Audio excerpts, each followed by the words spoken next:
Hello students, welcome to this channel.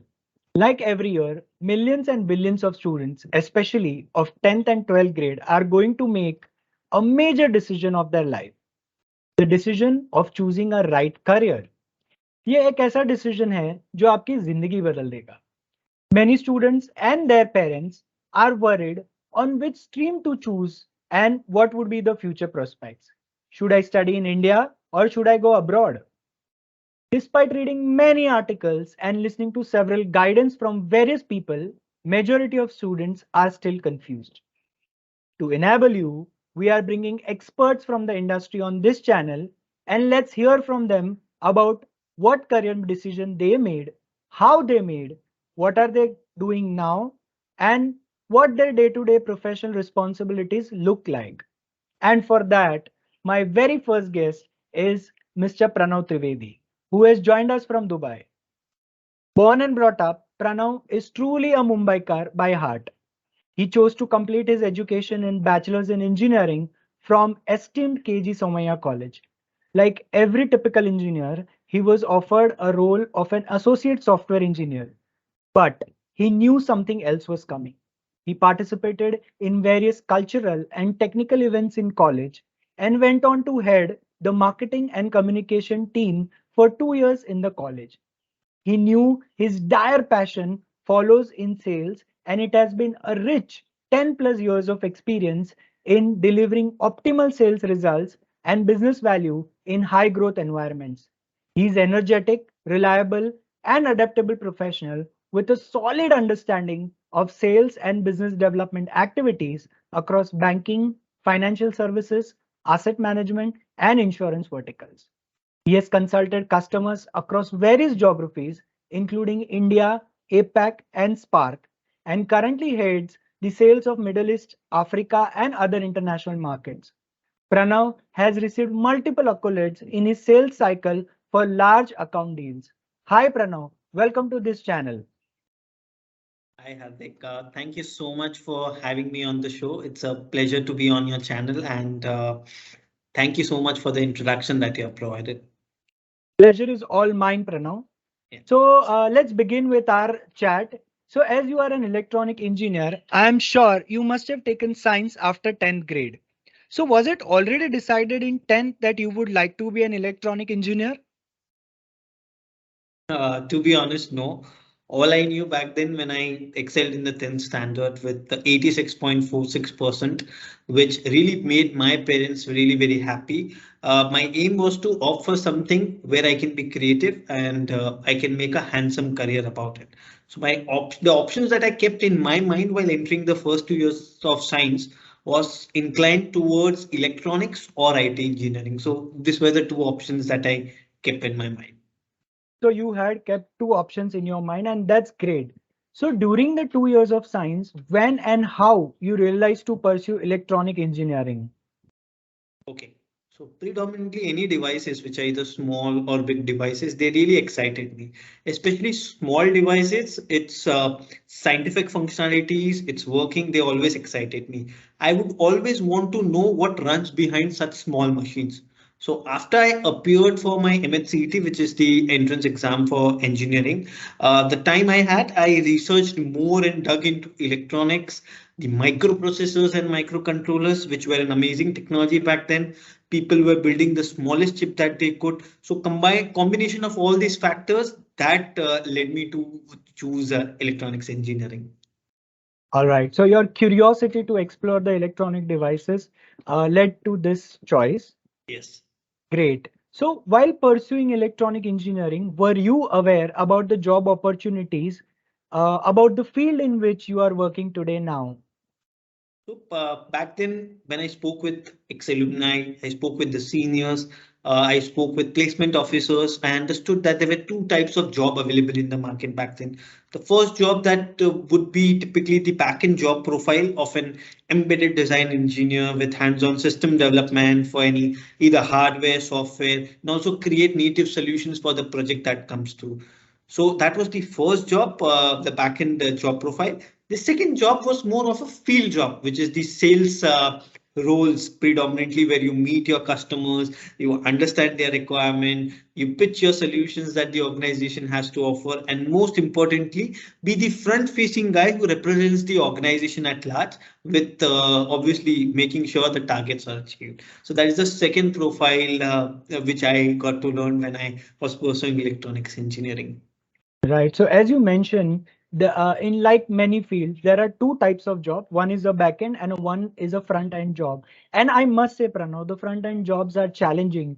So what motivated you to take up this job? Well, I think you mentioned in the intro, but I'd say it, I'd repeat it again. I spent the first 2 years of the my college heading the marketing and communications for the technical and cultural event that comes by. So my job was to get the sponsors on board for these events. So after I graduated, I realized the sales profile that I was in was more of a mindset driven, and you have a chance to meet the best of the people across the world. So even though I was offered a job from the college placement at a very large organizations, as you mentioned, as an engineer, but I had to join it in the 2 or 3 upcoming months. So in these 2 or 3 upcoming months, I wanted to explore other opportunities that come by. So I joined as a sales engineer at a pan-India electronic manufacturing company of embedded terminals, thermal printers, micro ATMs, and POS machines. And boom, I think that was the best decision of my life. So I think one of the crux here is participating in extracurricular activities. So students, if you get a chance, do participate in extracurricular activities, and I hope you will be able to find your passion there. Coming to your today's responsibility. So we would like to know what are your day-to-day responsibilities look like. Okay. So as a sales manager at Nucleus Software, the organization that I work, which is a listed Indian company, the primary and fundamental responsibility is to look at the overall sales number that can be achieved by selling the software and the services that they have to the international banks and financial services for the Middle East and the Africa region. So this is the fundamental responsibility, looking at the sales number, the primary responsibility. The other secondary responsibility is to maintain and own the pipeline generation activities, which is making sure the demand generation is done. So series of activities like participating in the banking events, networking with the CXOs of large banks, and making sure the second objective is covered, which is to make sure there is enough demand for sales target achievement year on year. So both of this responsibility combined is the daily routine and responsibility for a sales manager. Wow, that's exciting. Uh, Having said that, apart from meeting the numbers, there is an opportunity to network with CEOs and CXOs, and I Yeah. think that's very interesting. Coming to the last section of our interview, what message would you like to give to the students who are making the career decision? Okay, so I think we all have been students at one point of time. So I'd like to give five advices. And I think as a student, when you start making your career decisions, it is very challenging and it can be such a daunting task. So it's natural to feel uncertainty and pressure as you consider your options and you try to make the best choice for your future. So I think the first advice to students that I would give is to take their time. I think students don't need to feel that they have to rush into a decision. So I think it's okay to take some time to explore their options and think about what they really want out of a career. The second advice would be to have students consider their values and interest. So think about what is most important to them and what they really enjoy doing. Their career should be something that they're passionate about and that aligns with their values. So that is the second advice I'd give to the students. The third advice, I think, which most of the students who are making a career choice would be doing it, but I still say it is to seek out advice and guidance. So they can talk to the people who are already working in these fields that interest them, and they can also seek advice from a career counselor or either a mentor. So career counselor or a mentor, they can provide valuable insights and can help students think through their options. So that's the third piece of advice I like to give to the students.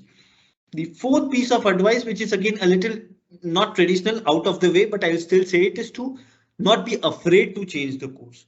So if the students find that early in their career path, they have the career that they have chosen is not a good fit, I think it's okay to change the course because it's never too late to explore new options and try something really different. The fifth advice that I'll really give students is to, which is I think really required for every human to imbibe on, and especially for the student because that is where their entire adulthood starts. They launch their careers, they go into the college, they launch their careers, etc. So the most important advice to all the upcoming students who are going to make their career choice is to trust themselves. Ultimately, I think students, you are the one who must live, who should live and must live with their career choice. So trust yourself and your abilities. I think you have the skills and potentials to succeed in any career that you choose. So that was the last piece of advice to all the upcoming students. I hope the tips are helpful as you navigate through this important decision making process. So good luck to all of you. Thank you, Pranav. And take home message here I take. And help me if I miss something. The first advice that you give is take your time. And I think that's very important. Second one is guidance from the mentor. Yes, I agree. It's absolutely necessary. And one another very important point is to follow your passion. And I think we all are here because of our passion. And fourth one is very important is change course. So if you are not interested or while following a path you realize that this is not meant for me, do not afraid to change your path. And last but not the least was trust yourself. Am I correct, Pranav? Yeah, yeah, very much. Great. So thank you, Pranav, for joining us today and giving your valuable time. I'm sure many young aspirants would benefit from this interview. Please drop your question in the comments, Pranav, and I will try to answer those questions. So students, we will meet up next week with a new guest. Keep watching this channel and do not forget to subscribe. Stay tuned. Thank you. Thank you.